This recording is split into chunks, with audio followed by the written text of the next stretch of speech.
The Passion of our Lord Jesus Christ according to Mark. As soon as morning came, the chief priests with the elders and the scribes, that is, the whole Sanhedrin, held a council. They bound Jesus, led him away, and handed him over to Pilate. Pilate questioned him, "Are you the king of the Jews?" He said to him in reply, "You say so." The chief priests accused him of many things. Again Pilate questioned him, "Have you no answer? See how many things they accuse you of." Jesus gave him no further answer, so that Pilate was amazed. Now on the occasion of the feast he used to release to them one prisoner whom they requested. A man called Barabbas was then in prison, along with the rebels who had committed murder in a rebellion. The crowd came forward and began to ask him to do for them as he was accustomed. Pilate answered, "Do you want me to release to you the King of the Jews?" For he knew that it was out of envy that the chief priest had handed him over. But the chief priest stirred up the crowd to have him release Barabbas for them instead. Pilate again said to them in reply, "Then what do you want me to do with the man you call the King of the Jews?"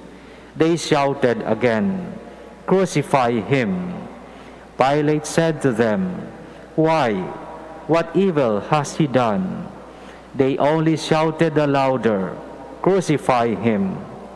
So Pilate, wishing to satisfy the crowd, released Barabbas to them, and after he had Jesus scourged, handed him over to be crucified.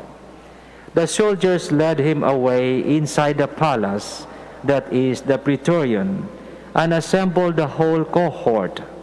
They clothed him in a purple, and weaving a crown of thorns, placed it on him. They began to salute him with, "Hail the King of the Jews," and kept striking his head with a reed and spitting upon him. They knelt before him in homage, and when they had mocked him, they stripped him of the purple cloak, dressed him in his own clothes, and led him out to crucify him.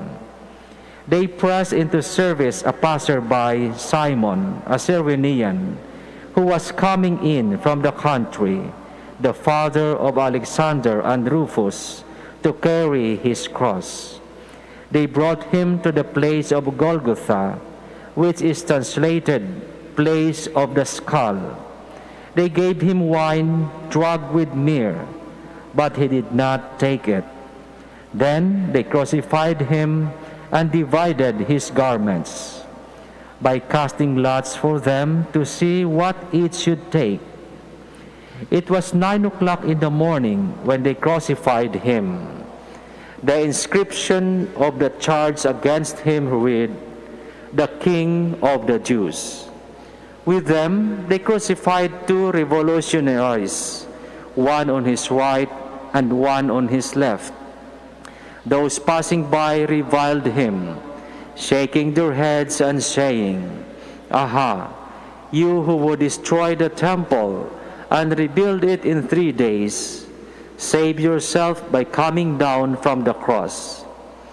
Likewise the chief priests with the scribes mocked him among themselves and said, "He saved others, he cannot save himself.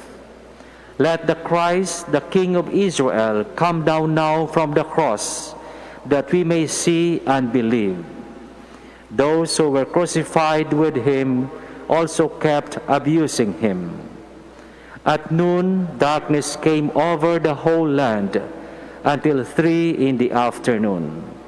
And at 3 o'clock, Jesus cried out in a loud voice, "Eloi, Eloi, lema sabachthani," which is translated, my God, why have you forsaken me?" Some of the bystanders who heard it said, "Look, he is calling Elijah." One of them ran, soaked a sponge with wine, put it on a reed, and gave it to him to drink, saying, "Wait, let us see if Elijah comes to take him down." Jesus gave a loud cry and breathed his last. Please kneel.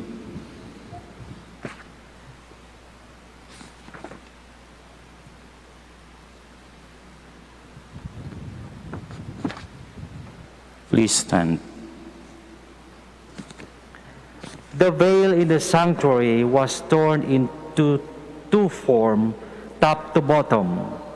When the centurion who stood facing him saw how he breathed his last, he said, "Truly, this man was the Son of God." The Gospel of the Lord. Praise to you, Lord Jesus Christ. Please be seated.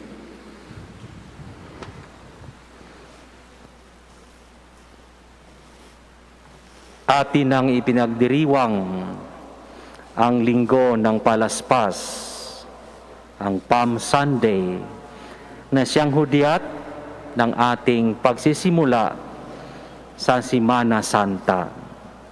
Ang matagumpay na pagpasok ni Jesus sa Jerusalem, ang masayang pagtanggap ng mga tao sa Kanya habang siya'y papasok at sila'y naghihiyawan, nagsisigawan, "Hosana!"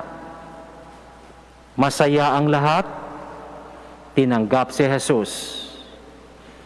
Ngunit alam natin na ang mga taong itong tumanggap at sumigaw ng Hosana ay sila ring sumigaw na ipako siya sa krus. Medyo kakaiba ngayon ang ating pagdiriwang. Ito'y pangalawang pagkakataon na tayo'y naka-quarantine. Last year at saka ngayon. Mayroon nga nagsabing na may miss na nila ang maraming tao kapag papasok na ang Semana Santa. Nami-miss nila ang siksikan ng mga tao sa simbahan at ang pagwawagayway ng kanilang mga palaspas. Ngunit sa ikalawang pagkakataon ay hindi natin ito magawa. Hindi tayo makasigaw, hindi tayo makapagsiksikan dahil tayo ay nahaharap sa pandemya. Ngunit alalahanin po natin na hindi nakasalalay sa siksikan, sa pagwagayway ng mga palaspas ang ating pagtanggap sa ating Panginoong Hesus. Sapagkat ang tunay na pagtanggap sa ating Panginoong Hesus ay nakasalalay sa sagot o sa tugon ng bawat isa sa atin. Paano natin tatanggapin si Jesus bilang ating tagapagligtas, bilang ating Mesiyas? Alalahanin po natin ang panahon ng Semana Santa ay panahon ng pagnilay-nilay at alalahanin natin ang dakilang pag-ibig na ipinakita ni Jesus para sa ating lahat sa pamamagitan ng pag-alay ng kanyang buhay para sa kaligtasan ng bawat isa sa atin. Kaya't huwag nating hahayaang kahit na wala tayo sa loob ng simbahan, kahit na hindi tayo kasali sa mga liturhiya na magaganap, huwag nating hayaang ito ay maging hadlang para matanggap natin si Jesus sa ating buhay. Sapagkat ang pagtanggap sa Panginoon ay isang personal na bagay na dapat nating gawin, hindi lamang sa panahon ng Semana Santa, hindi lamang sa panahon ng Kwaresma, kundi sa bawat araw ng ating buhay. Kaya tayo'y pinalalahanan muli, huwag na huwag tayong makalimot sa dakilang pag-ibig na ipinakita ng ating Panginoong Hesus, sapagkat ang lahat ng ito ay alang-alang sa atin. Inialay niya ang kanyang buhay para sa ating lahat. Ibibigay niya ang lahat para sa atin, sapagkat ang bawat isa ay mahalaga para sa Kanya. Panahon ng Semana Santa, panahon ng pagnilay-nilay. Handa ba tayong tanggapin si Jesus sa ating buhay?